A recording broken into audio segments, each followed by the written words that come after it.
মধ্যে দেখি যে ওখানেও কোনো আলাদা করে কোনো কথা আসছে না। তো চিন্তা প্রচণ্ড ইয়ে হয়ে আছে, জট পেকে আছে। তো কথাবার্তা যখন বলবো দেখা যাবে খুবই কি বলবো, অগোছালো ভাবে বলতেছি। তো সেটা প্রথমে আমি ক্ষমা চেয়ে নিচ্ছি আপনাদের সবার কাছে।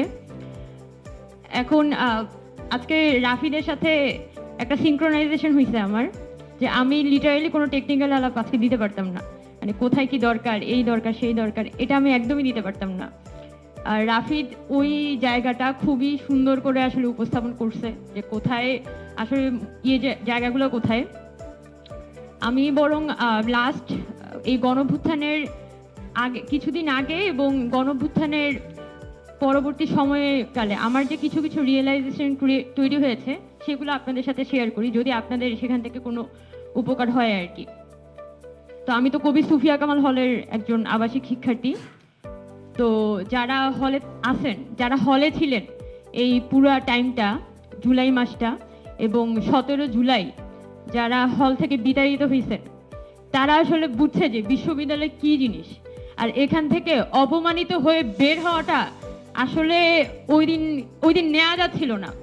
একটা বিশ্ববিদ্যালয়ে এত কষ্ট করে পড়াশোনা করে এই বিশ্ববিদ্যালয়ে ঢোকার পরে 17 জুলাই আপনার প্রভোস্ট আপনার গালের উপরে এসে বলে যে পুলিশ ছাত্রলীগ আসলে আমি কিছু করতে পারবো না, এবং আপনি অসহায়ের মতো কান্না করতে করতে দুইটা ব্যাগ নিয়ে ঝোলা নিয়ে হল থেকে বের হয়ে যাচ্ছেন। এবং এটা ছিল আমাদের অভিজ্ঞতা, ঢাকা ইউনিভার্সিটির আবাসিক শিক্ষার্থীদের অভিজ্ঞতা। এবং ওই লজ্জা অপমান নিয়ে আমি সেদিন রাতে খুব একটা স্ট্যাটাস দিছিলাম আর কি, যে ওই মসনদ আমরা ছিঁড়ে ফেলবো। ওই দিনের পরে শেখ হাসিনার রেজিমের আন্ডারে ওই হলে ওঠা আমাদের পক্ষে আর সম্ভব হইতো না, কারণ এতটা অপমানিত আমি জীবনে কখনো বোধ করিনি। এটা ছিল আমার অভিজ্ঞতা এবং আমি জানি এটা সবার অভিজ্ঞতা ছিল। সেদিন রাতে আমি আমার বন্ধু সিয়াম শহীদুল্লাহ হলে থাকে, ওকে কল দিচ্ছিলাম যে বন্ধু কি অবস্থা, কি করলি। তো শহীদুল্লাহ হলের লোকজন তো জানে, শহীদুল্লাহ হলের লোকজন 3 দিন ঠিক মতো ঘুমায়ও নাই। সেই 15 জুলাই থেকে যে মারামারি করতেছে তো করতেছে, ওদের জীবনে আর কিছু নাই। লাঠি নিয়ে দাঁড়ায় থাকে পুকুর পাড়ে শহীদুল্লাহ হলের গেইটে, যখনই ছাত্রলীগ আসে ওরা দৌড়া ধাওয়া দেয়। এগুলাই চলছে 3 দিন। 3 দিন চলার পরে 17 জুলাই দোয়েল চত্বরে সন্ধ্যা 6টার দিকে সম্ভবত ছেলেরা হচ্ছে অপোজিটে পুলিশ হচ্ছে টিয়ার শেল ছুটতেছে, আর স্টুডেন্টরা হচ্ছে যে ছুটতেছে, ইট পাটকেল লাঠি এগুলো ছুটতেছে। তো পুলিশের সাথে ধাওয়া পাল্টা দেওয়া হচ্ছে স্টুডেন্টদের দোয়েল চত্বরের দিকে। তো ওই সময়ে আমার বন্ধু সিয়াম যেটা বললো, যে হঠাৎ করে সে খেয়াল করলো যে পুলিশ আসলে গুলি ছুটতেছে। তো একটা মানুষ সে ইট পাটকেল নিয়ে দাঁড়ায় আছে, অপোজিট থেকে তার দিকে গুলি ছোড়া হচ্ছে, ওই মানুষটা কি করতে পারে? তো ওই মুহূর্তে তারা এক দৌড়ে সবাই শহীদুল্লাহ হলের ভিতরে ঢুকে। তখনও সন্ধ্যা নামবে, একটু পরে সন্ধ্যা নামবে।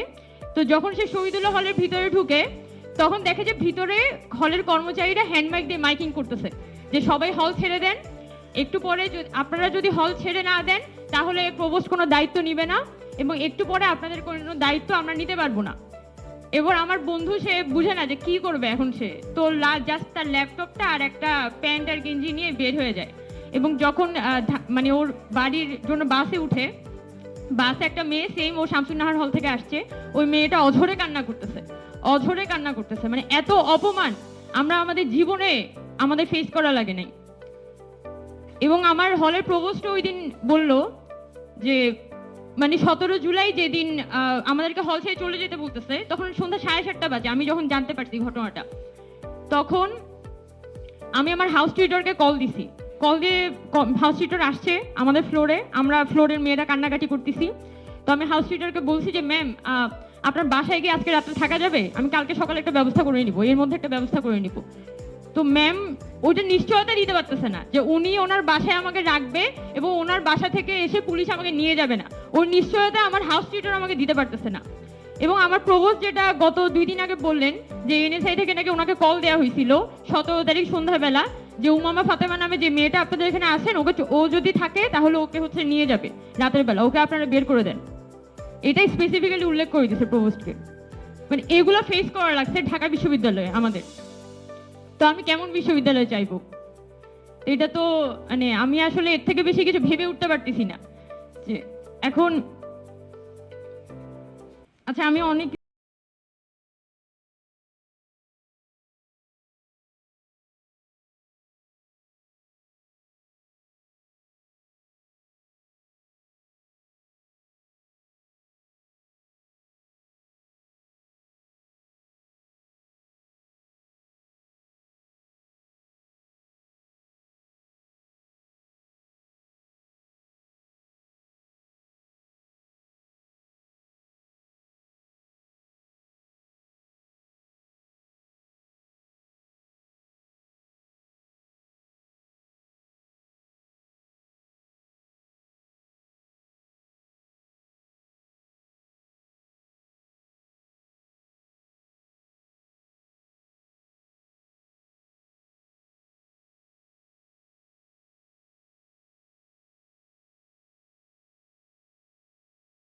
বাট আনফর্চুনেটলি বাংলাদেশের ক্ষেত্রে এটা হয় নাই, যেটা রাফিদ হচ্ছে যে রাষ্ট্র আর বিশ্ববিদ্যালয়ের সম্পর্কগুলো আনতেছিল আর কি। তো ওই রাষ্ট্র আর বিশ্ববিদ্যালয় 1921 সালে যখন ঢাকা বিশ্ববিদ্যালয় প্রতিষ্ঠিত হয়েছে, তখন তো এটা মূলত ব্রিটিশদের একটা কেরানি তৈরির কারখানা হিসেবে অনেকদিন পর্যন্ত ফাংশন করছে। বাট আফটার 47 যখন দেশ ভাগ হইল, এই জায়গাটা, এই অঞ্চলের, মানে এই বিশ্ববিদ্যালয়টা আসলে পুরো পূর্ব পাকিস্তানের যে কৃষক বা এখানে শ্রমিক বা আপনার ওখানে ওই পরিবার থেকে উঠে আসা সন্তান, একই সাথে এখানকার মধ্যবিত্ত পরিবারগুলো থেকে উঠে আসা সন্তানদের একটা নতুন জাতীয়তাবাদের উন্মেষ ঘটে এই প্রতিষ্ঠানটাতে। এবং ঢাকা বিশ্ববিদ্যালয় এটা তৈরি করতে পারছিল, তৈরি করার, এবং যেহেতু সে একটা সাপোর্ট এই জায়গা থেকে বুদ্ধিবৃত্তিক support through out the 50s and 60s দিয়ে যেতে পারছে। 71-এ যখন মুক্তিযুদ্ধ হয়েছে, ঢাকা বিশ্ববিদ্যালয় কিন্তু তখন একদম মানুষের আশা আকাঙ্ক্ষার একটা বাতিঘরে পরিণত হয়েছে, এবং এই আশা আকাঙ্ক্ষার বাতিঘর হওয়াটাই ওর জন্য কাল হয়ে দাঁড়াইছে। এটা আমি ব্যক্তিগতভাবে বিশ্বাস করি। যখন সেফরিয়ন্ডের মুক্তিযুদ্ধ হয়েছে 72-তে, কিন্তু নতুন যখন গভর্নমেন্ট ফর্ম করে একদম সেম সিচুয়েশন 24 সালে, আমি মনে প্রাণে বিশ্বাস করি 1969 সালে যে গণভুত্থান হয়েছিল 2024 সালের গণভুত্থানের মধ্যে তেমন কোনো ডিফারেন্স নেই। একদম সোসাইটি ভেঙে নতুন করে গড়ার আকাঙ্ক্ষাটা এই গণভুত্থানের মধ্যে দিয়ে তৈরি হয়েছে। এবং 1969 সালেও সেম জিনিস ছিল, যেটা প্রতিফলন 1971 সালের মুক্তিযুদ্ধের মধ্যে দেখা গেছে, যখন আলাদা একটা দেশ তৈরি হইল। এবং তখন কিন্তু যে নতুন সরকারটা আসে, আওয়ামী লীগ সরকার, তাকে কিন্তু অনেক আলাপ করা যায়, শেখ মুজিব নিয়ে এগুলা নিয়ে অনেক আলাপ করা যায়। ওই সময় তাদের হাতে কিন্তু সুযোগ ছিল ঢাকা বিশ্ববিদ্যালয়কে দায় মুক্তি দেওয়ার। এখানকার যে পাবলিক ইউনিভার্সিটিগুলো আছে তাদেরকে এই পলিটিক্যাল এন্টিটি বা পলিটিক্যাল দায় থেকে দায় মুক্তি দেওয়ার একটা সুযোগ কিন্তু সরকারের হাতে ছিল। সরকার সেটা করেনি। সরকার প্রথমে খেয়াল করলো যে এই বিশ্ববিদ্যালয়গুলো যদি থাকে তাহলে সে এখানের মধ্যে স্বৈরাচারী ব্যবস্থা কায়েম করতে পারবে না। এটা হিসাব করেই সে যেটা করলো, সে এখানে ওই যে 73, যেটা 72-এর সংবিধানের সিমিলার একটা 73-এর যে অধ্যাদেশ, একই প্যাটার্নে ভিসির আন্ডারে হচ্ছে সবগুলো ক্ষমতা আমি দিয়ে দিলাম। এবং এই বিশ্ববিদ্যালয়ে অনেকেই বলে, এটা সম্ভবত আজম স্যারের কথা ছিল নাকি কার কথা আমার মনে নেই, আমি একবার এরকম একটা লেকচার শোনার সময় শুনছিলাম যে 73-এর অধ্যাদেশের মধ্য দিয়ে মূলত বিশ্ববিদ্যালয়ের শিক্ষকদের রাজনীতি করার অধিকার বা রাজনীতি করার পারপাসটা আসলে সার্ভ হয়েছে।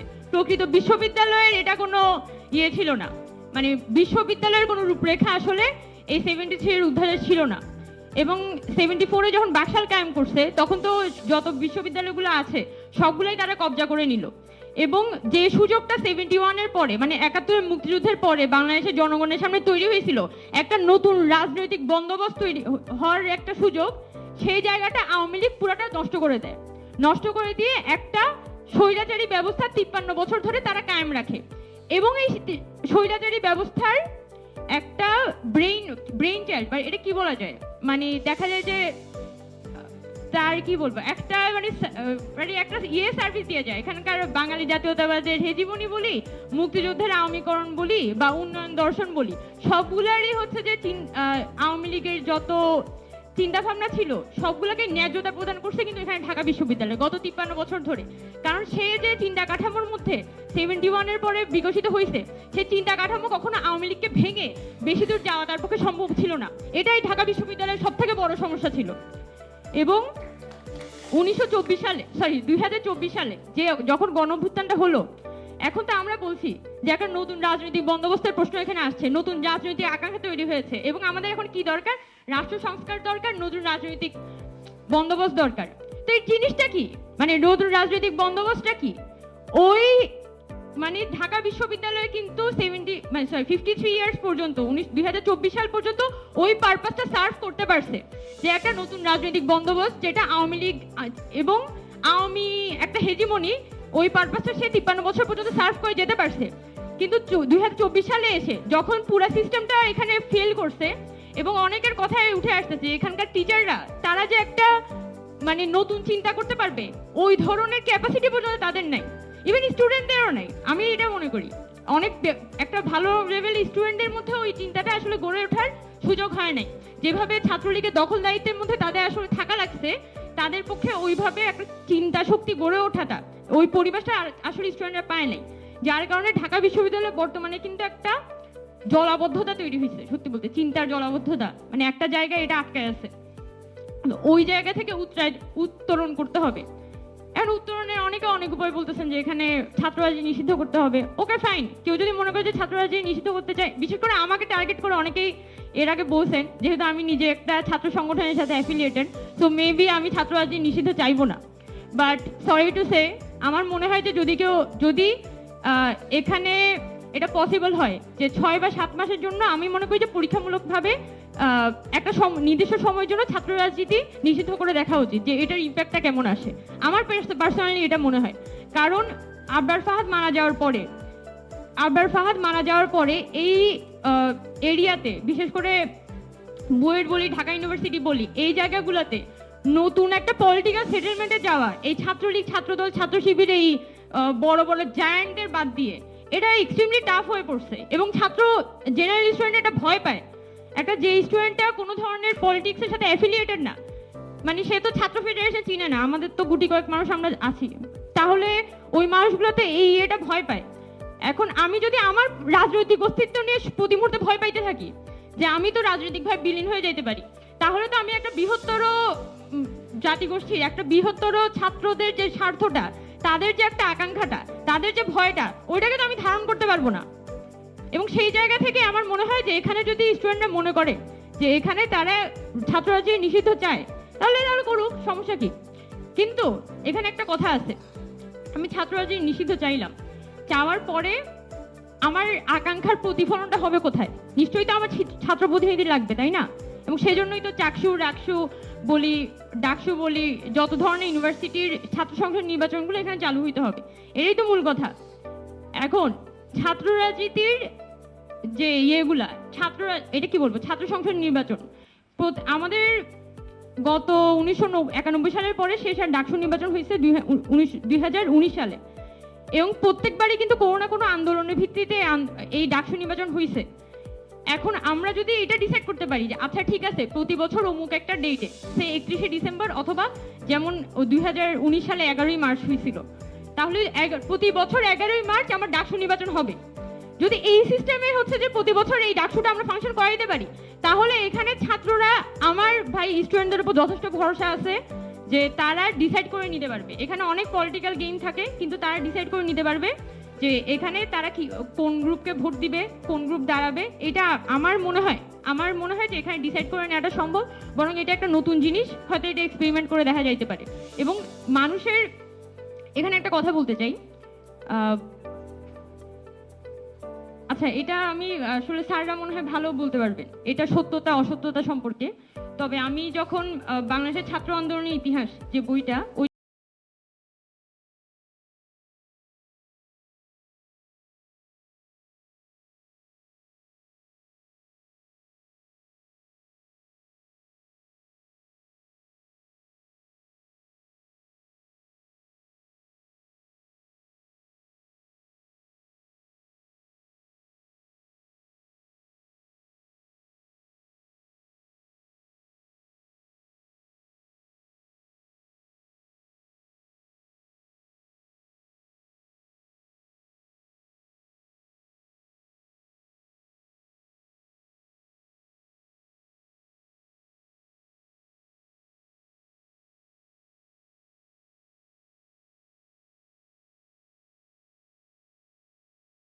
এত বেশি ইন্টারটুইঙ্গেলড একটা সিচুয়েশনের মধ্যে আসলে গত 71-এর পরবর্তী সময়ে আমরা ফাংশন করছি, যেখানে ছাত্র রাজনীতিকে আপনি আলাদা করে রাষ্ট্রের স্বার্থ থেকে আলাদা করে আসলে ইয়ে করতে পারবেন না, কি বলা যায়, আলাদা করে আসলে চিহ্নিত করাটা খুব টাফ আর কি। তো ওইগুলা, এই প্যাচগোছগুলো আছে, এটা আমি আমার জায়গা থেকে বলে রাখতে চাই।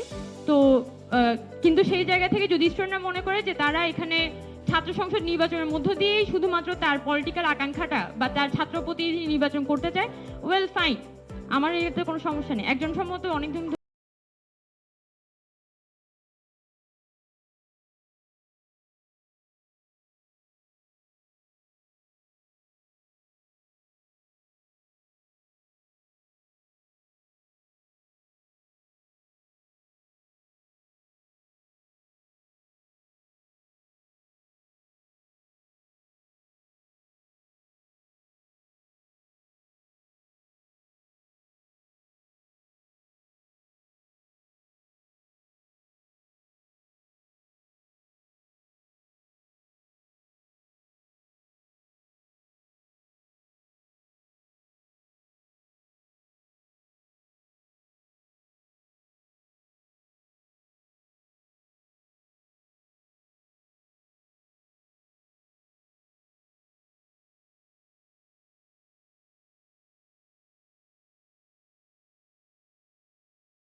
চায় না, স্টুডেন্ট পলিটিক্স চায় না, তাহলে এই চাওয়ার রাইটটা তাদের আছে। এবং ওইটাকে তো মানে ওইটার এগেনস্টে গিয়ে আমি মানে আমার ছোট একটা ছাত্র সংগঠন, আমি সেটা অস্তিত্ব বিলীন হয়ে যাবে এই ভয়ে আমি হচ্ছে প্রতি মুহূর্তে বলতে থাকলাম যে ছাত্র রাজনীতি চাই, ছাত্র রাজনীতি, আমি তো ভালো ছাত্র রাজনীতি করছি, আমায় কেন দেয়া হবে না। এই ডিবেটটার মধ্যে যতই আমি যাইতে থাকবো তত বেশি কিন্তু স্টুডেন্টরা এখানে ডিপ্রাইভ ফিল করতে থাকবে। এবং ঘটনাটা এটাই হয়েছে। আমি কিন্তু আচ্ছা হয়তো আমি একটু ঘোলাটে ভাবে বলছি, বাট আমি জিনিসটা এটাই বলতে যাচ্ছি। আপনি যে কথাটা বললেন ওখানে ভাইয়াটা বলছে, আপু যে কথাটা বলছেন, আমি কিন্তু একই আলাপটাই করছি এখানে, যে এখানে যদি স্টুডেন্টরা মনে করে যে সে এই ফর্মে স্টুডেন্ট পলিটিক্স চায় না, তাহলে স্টুডেন্ট পলিটিক্স না থাকুক। এখানে একটা ইয়ের মধ্যে আমি কথাটা বলছি, আচ্ছা ঠিক আছে একটা টাইম ফ্রেম বেঁধে দেওয়া হোক, যে একটা সময় পর পর এটা একটা অ্যাসেসমেন্টের মধ্যে যাবে। এবং ধরেন 6 মাসের জন্য আমি পুরো ক্যাম্পাসের মধ্যে যত ধরনের দলীয় ছাত্র রাজনীতি আছে এটা 6 মাসের জন্য আমি নিষিদ্ধ করে দিলাম। এবং 6 মাস পরে এটা আমি একটা